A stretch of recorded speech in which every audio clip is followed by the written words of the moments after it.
ito ay rated SPG. Striktong patnubay at gabay ng magulang ang kailangan. Maaaring may masiselang tema, lengguwahe, karahasan, sexual, horror o droga na hindi angkop sa mga Dahil sa masasamang asal na itinuro nga ni Thea dito nga kay Jasmine, nagkaroon nga ng lakas itong si Jasmine na tumakas nga sa gabi ng tulog nga ang lahat ng nasa mansyon ng mga Torrecampo.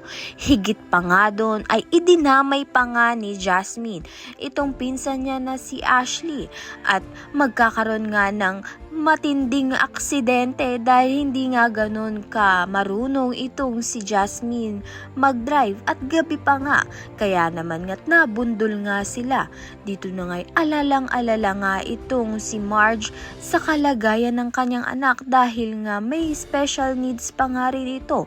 Subalit malaki ang posibilidad na mas maging mahigpit pa nga itong si Marge dito nga kay Jasmine sa ginawa nga niya at dinamay pa nga niya ang kanyang pinsan na si Ashley sa kagagawan nga nito ni Thea dahil nga pinayuhan niya nga ang kanyang pamangkin na gumawa nga ng masama.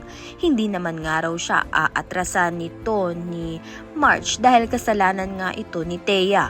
Kaya naman nga yan at iba pa ang dapat nating pakaabangan.